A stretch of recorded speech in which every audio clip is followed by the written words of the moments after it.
अब हम बायोलॉजी के बारे में डिटेल से पढ़ेंगे। सही है, आज का जो हमारा मेन टॉपिक है ये लेक्चर नंबर 2 है। इसमें हम क्या पढ़ेंगे, बायोलॉजी के बारे में डिटेल से पढ़ेंगे। यहाँ से हम बायोलॉजी का सीरीज स्टार्ट करेंगे। क्लास 9 का हम इंशाल्लाह कंप्लीट यहाँ पे पढ़ाएंगे आपको इस चैनल के ऊपर।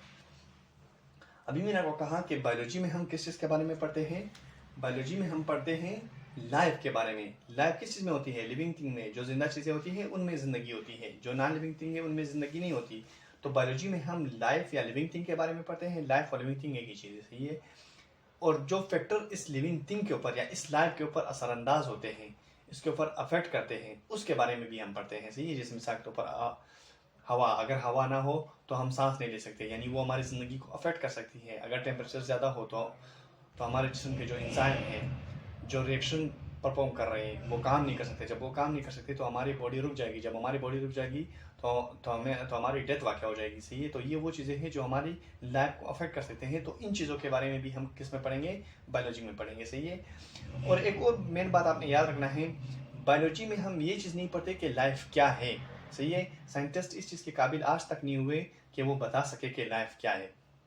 बायोलॉजी में हम सिर्फ इस चीज़ के बारे में पढ़ते हैं कि ज़िंदगी काम कैसे करती है। सही है, यहाँ पे मैं लिखा भी है कि in biology we study only how life works, कि ज़िंदगी काम कैसे करती है, नॉट व्हाट इज़ लाइफ। ज़िंदगी क्या है, इस चीज़ के बारे में साइंटिस्ट नहीं बता सके, न फिलासफर बता सके, फलसफादान, न साइंटिस्ट बता सके, साइंसदान दोनों नहीं बता सके कि लाइफ क्या है। आज तक इन्होंने लाइफ को डिफाइन नहीं किया है, लेकिन कुछ करेक्टरिस्टिक की बुनियाद पर इन्होंने लाइफ को डिफाइन किया है। वो लाइफ का सही डिफिनेशन नहीं है। सही है, वो उसका ऑथेंटिक डिफिनेशन नहीं है, लेकिन वो तो क्या है, वो उन्होंने करेक्टरिस्टिक की बुनियाद पे लाइफ को डिफाइन किया है। लेकिन इस तरह उन्होंने लाइफ को डिफाइन नहीं किया है कि लाइफ है क्या। सही है, ये आपने याद रखना है। बायोलॉजी में जो नॉलेज है वो बहुत ज़्यादा है, बहुत ज़्यादा उसमें नॉलेज है।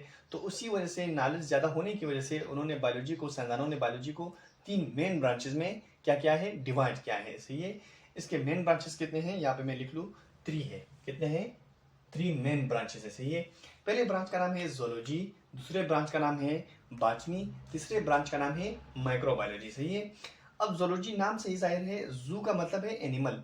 हम चिड़ियाघर जाते हैं, उसको हम क्या कहते हैं, जू कहते हैं। हम उसको जू क्यों कहते हैं, क्योंकि वहाँ पे हमें मुख्तलिफ किस्म के जानवर मिलते हैं। तो जू का मतलब है एनिमल, लॉजी का मतलब है स्टडी। तो जोलॉजी में हम किस चीज़ के बारे में पढ़ते हैं, स्टडी अबाउट एनिमल्स। सही है, नाम से ही जाहिर है, यहाँ से जब आपको नाम पता चल जाएगा।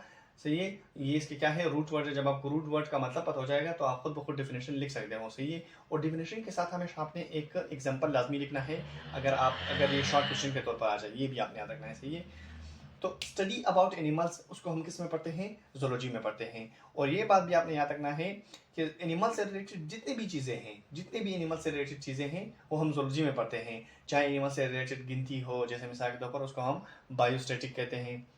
सही है, ये आपने याद रखना है। एनिमल से रिलेटेड जितने भी चीज़ें हैं वो आप कहाँ पे पढ़ोगे, जोलॉजी में पढ़ोगे। सही है, मिसाल के तौर पर अब एनिमल से मुराद गोट, बकरी, कुत्ता, गाय, इन चीज़ों के बारे में हम कहाँ पर पढ़ते हैं, जोलॉजी में पढ़ते हैं। सही है, दूसरा ब्रांच है बॉटनी।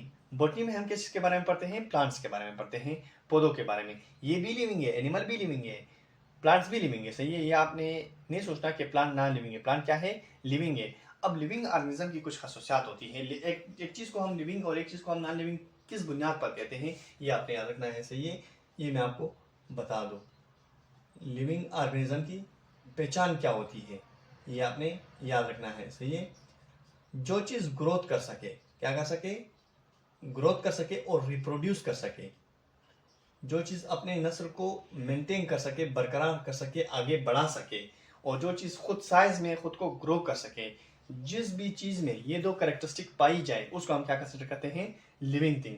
अब मिसाल के तौर पर ये मार्कर है, ये क्या है, ये मार्कर है। इसको ये ग्रो तो कर सकता है, इसको हम खुद बढ़ा सकते हैं। सही है, हम ग्रोथ की बुनियाद पर इसको लिविंग नहीं कह सकते, क्यों, क्योंकि ये रिप्रोड्यूस नहीं कर सकता। सही है, ये अपने जैसा एक और मार्कर खुद ब खुद नहीं पैदा कर सकता। सही है, तो ये आपने याद रखना है। ये लिविंग ऑर्गेनिज्म की क्या है, करेक्टरिस्टिक है। ये जो करेक्टरिस्टिक है, ये प्लांट में भी पाए जाता है, ये एनिमल में भी पाए जाते हैं, ये माइक्रो ऑर्गेनिज्म में भी पाए जाते हैं। इसी वजह से ये तीनों ब्रांच हम कहाँ पे पढ़ते हैं, ये बायोलॉजी के ब्रांच है। इसी वजह से हम ये 3 जो ब्रांच मैंने बनाए, ये किसके हैं, ये बायोलॉजी के। यहाँ पे आपने कंफ्यूज नहीं होना। सही है, इसका आपने मिक्स नहीं करना, ये आपने याद रखना है। अब मिसाल के तौर पर मैंगो का जो प्लांट है, कोकम्बर, खीरे का जो प्लांट है, ये क्या है, ये पौधे होते हैं। इनके बारे में हम कहाँ पे पढ़ते हैं, बोटनी में पढ़ते हैं। बोटनी में भी बहुत ज़रा वास्ट नॉलेज है, उसको भी क्या है मुख्तलिफ ब्रांचों में फिर आगे जाके तकसीम करते हैं, ये आप हायर लेवल में पढ़ते हैं। तीसरा ब्रांच है माइक्रो ऑर्गेनिज्म। इसका भी नाम से ही जाहिर है, माइक्रो का मतलब है स्मॉल, बायो का मतलब है लिविंग ऑर्गेनिज्म, लिविंग सही है, लॉजी का मतलब है स्टडी। तो स्मॉल लिविंग के बारे में स्टडी करना हम किस ब्रांच में करेंगे, बायोलॉजी के माइक्रो बायोलॉजी वाले ब्रांच में हम इसको स्टडी करते हैं। तो इसी वजह से मैंने इसका डेफिनेशन लिखा है कि स्टडी अबाउट माइक्रो ऑर्गेनिज्म। यहाँ पे हम किसी के बारे में पढ़ते हैं, माइक्रो ऑर्गेनिज्म के बारे में पढ़ते हैं। मिसाल के तौर पर बैक्टीरिया, प्रोटोजोआ, प्रोटोजोआ से मेरा प्रोटोजोआ एक क्लास का नाम है, इसका एक मेंबर है, एक बंदा है जिसका नाम है प्लाज्मोडियम, क्या है प्लाज्मोडियम, जो मलेरिया काज करता है, सही है। तो ये भी क्या है, ये माइक्रो ऑर्गेनिज्म है। अब माइक्रो ऑर्गेनिज्म किस चीज को कहते हैं, माइक्रो ऑर्गेनिज्म उन ऑर्गेनिज्म को कहते हैं, उन जानदार को कहते हैं जिसको हम आम आंख से नहीं देख सकते। उसके लिए हम एक इंस्ट्रूमेंट इस्तेमाल करते हैं जिसको हम क्या कहते हैं, माइक्रोस्कोप कहते हैं। तो ये आपने याद रखना है, सही है।